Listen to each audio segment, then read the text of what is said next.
Well, I'm from Detroit, born and raised. I've been over in the Brightmoor community for over 30 years. I'm a senior now, raised two sons here, and have a granddaughter here.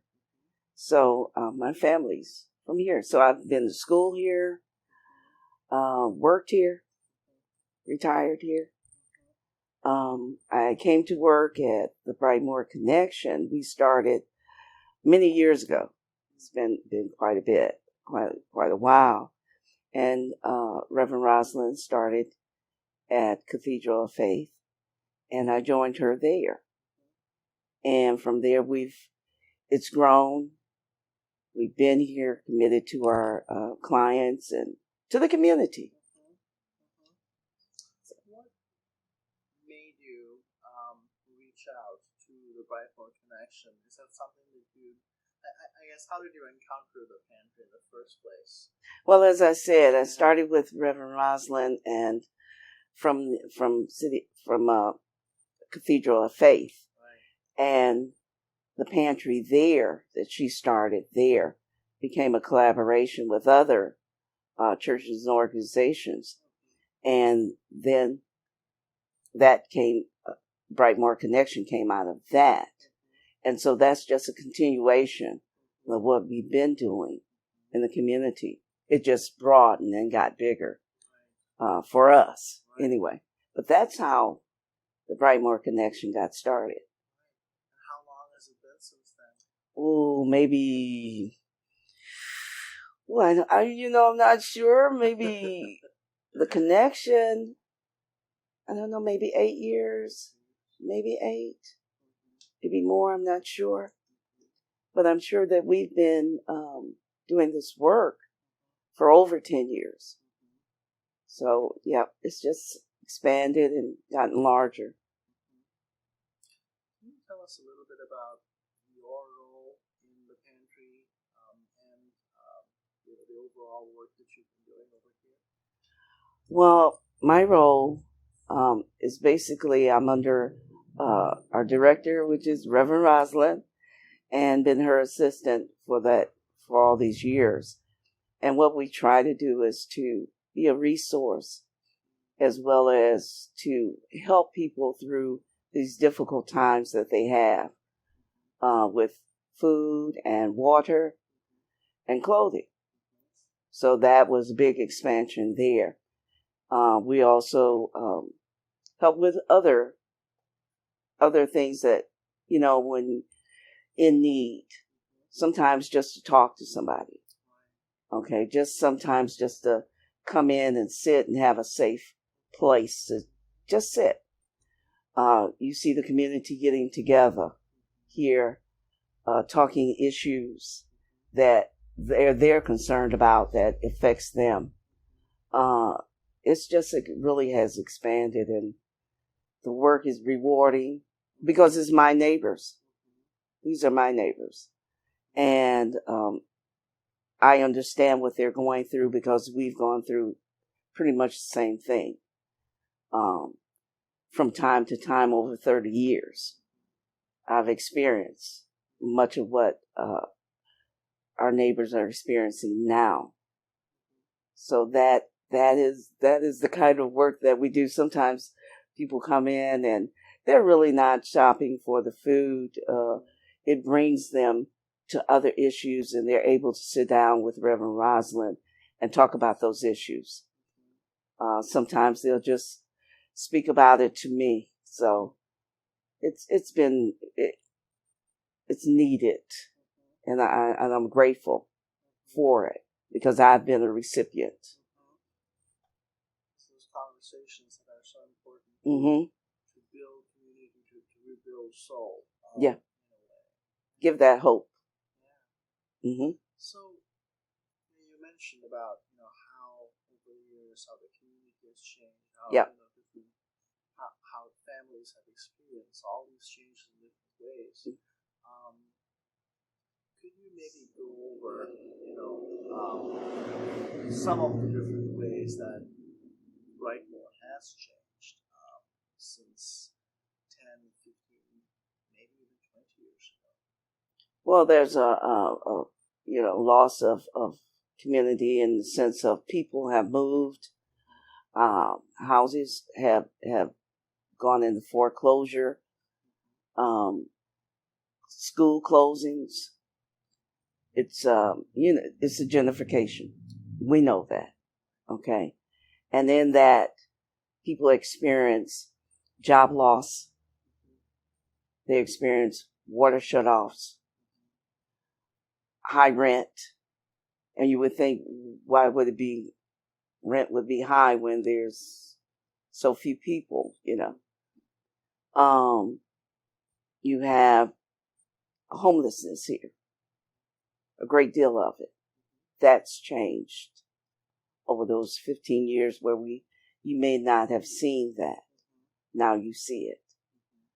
Going back to the water shutoffs and high price of water.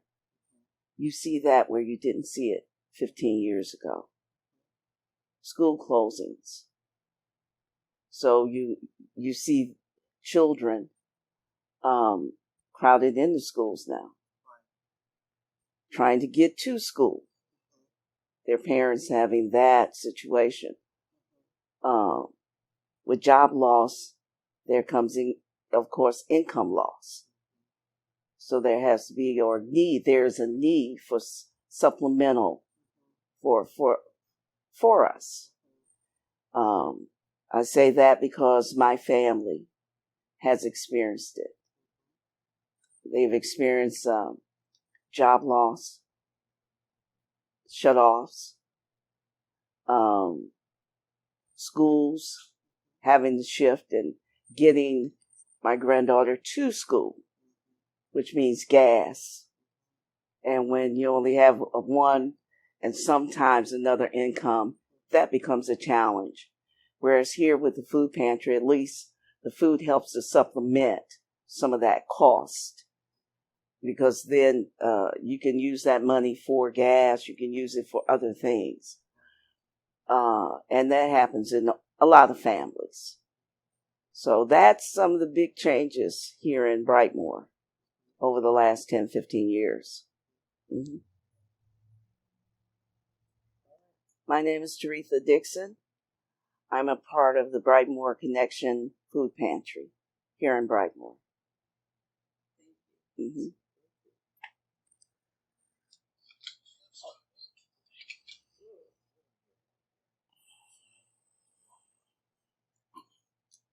So we started talking a little bit about water shutoffs. Mm-hmm. So let's move into that direction. Okay.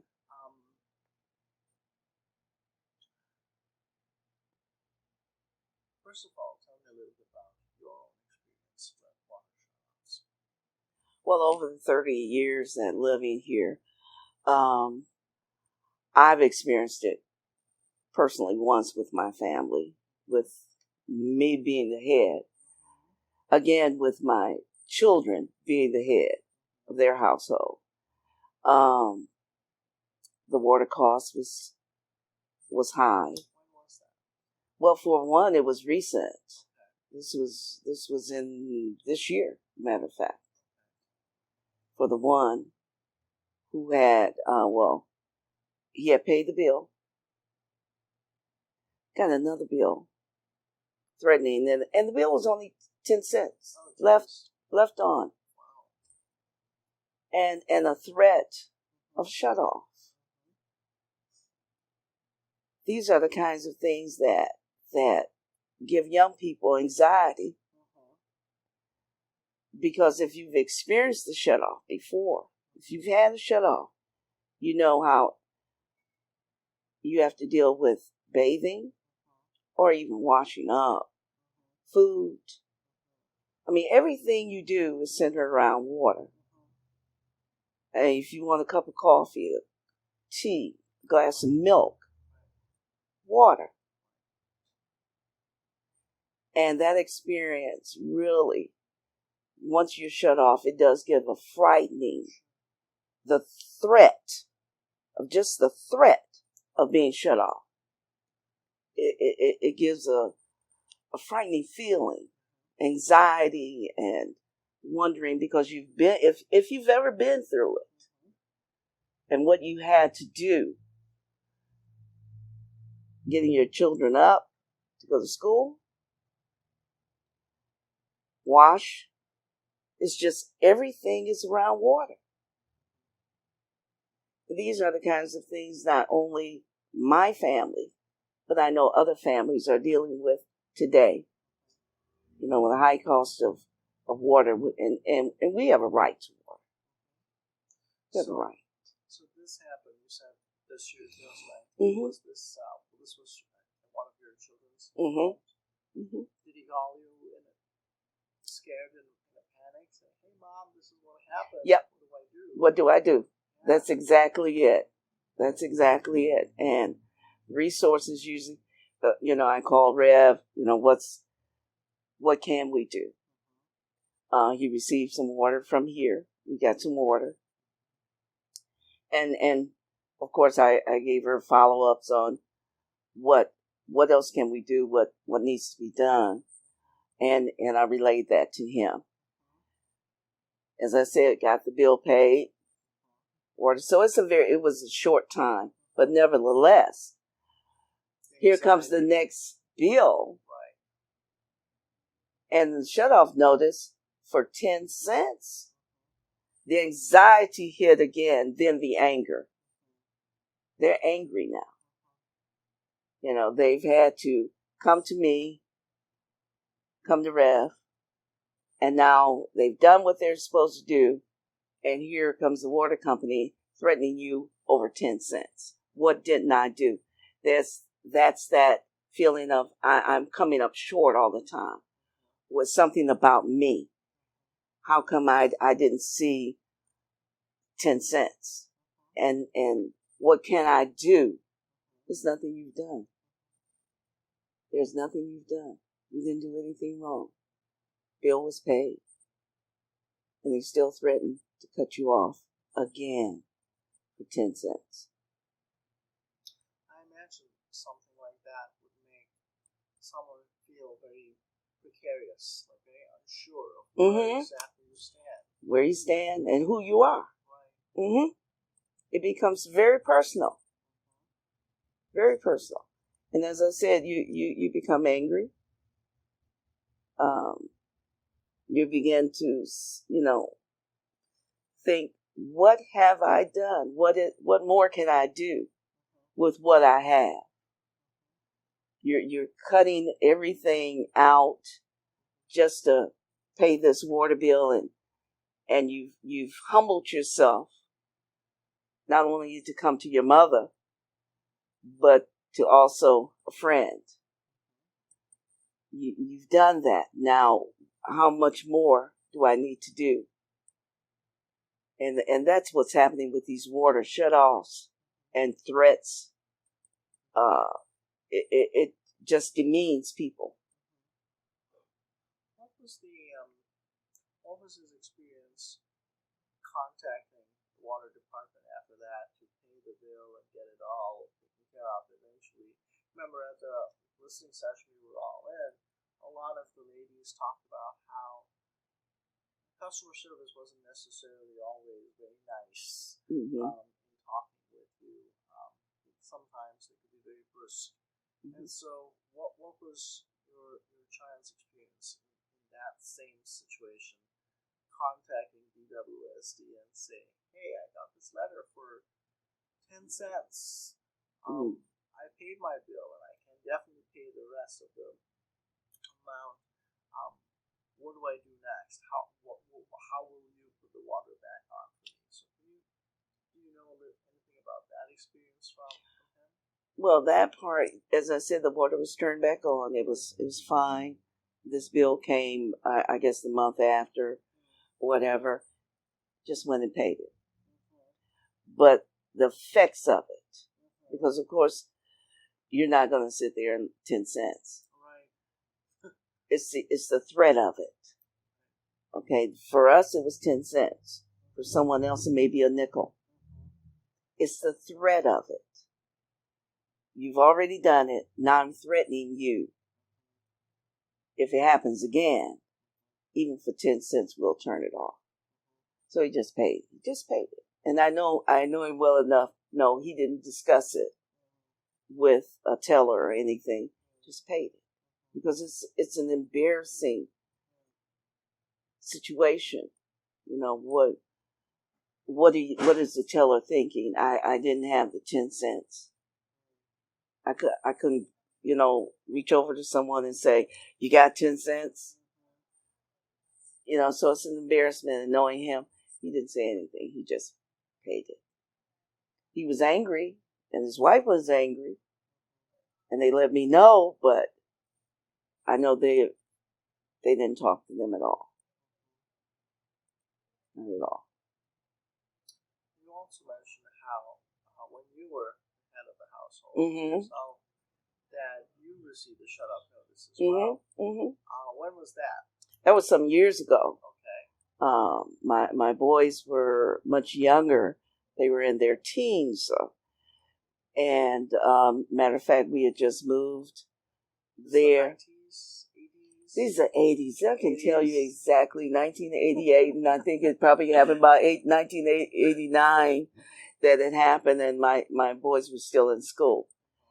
And I became a single mother, and therefore working and trying to maintain a house that I couldn't, where my husband and I were doing, and I became a single parent at that point with 2 growing boys, and the water.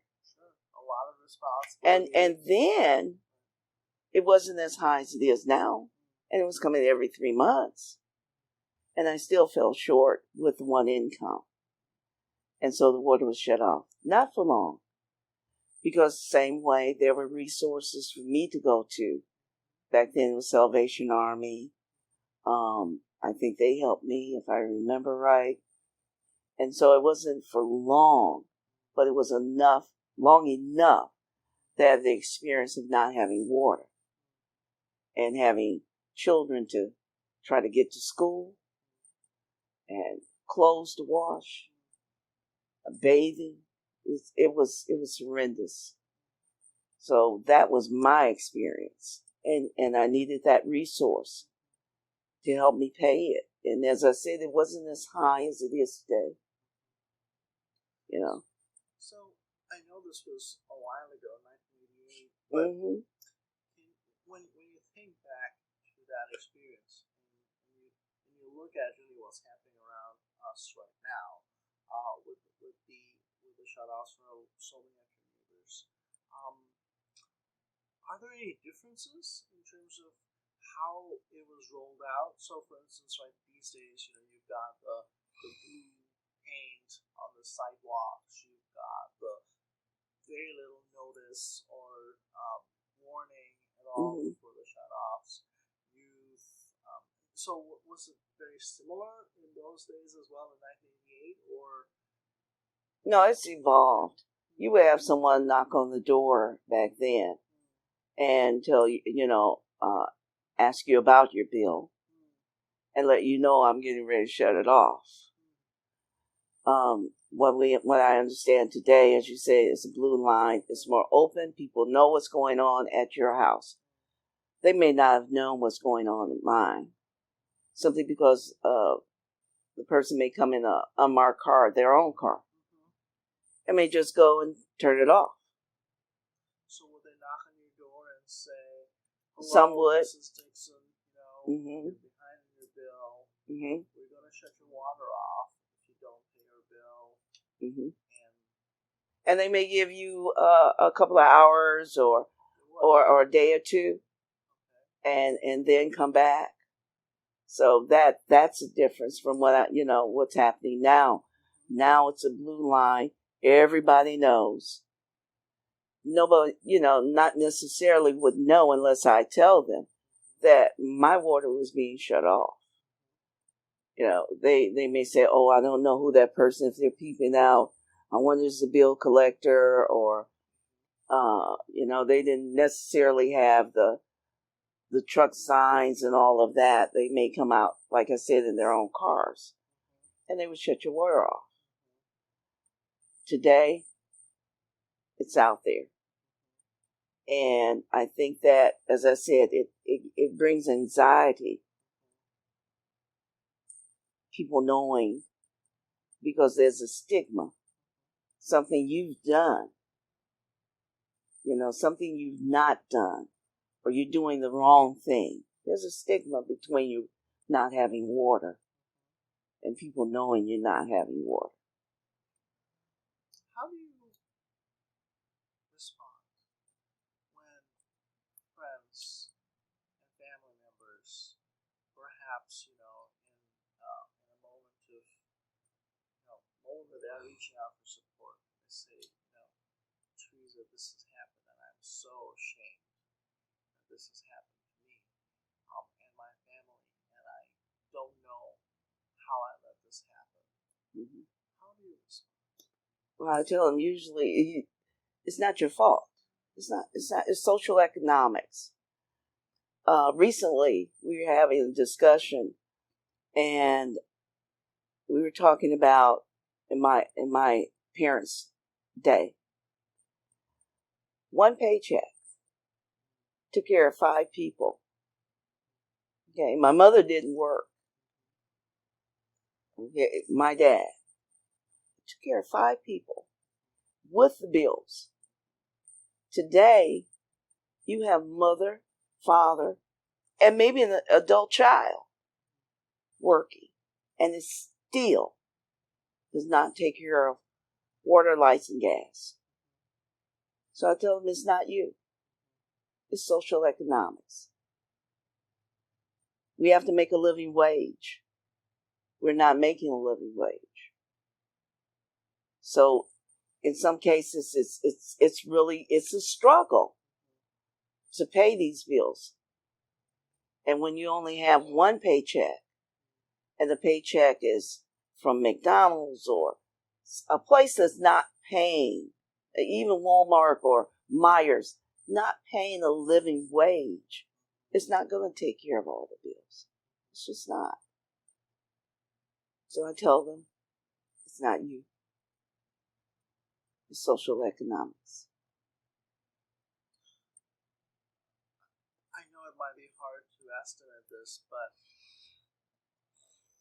what percentage, I guess, of people living in the Brightmoor area do you think have faced really high water bills, or at least received water shut-off notice? Do you think it might be 20%, 30%? Oh, I don't know. That probably would be a question for Rev.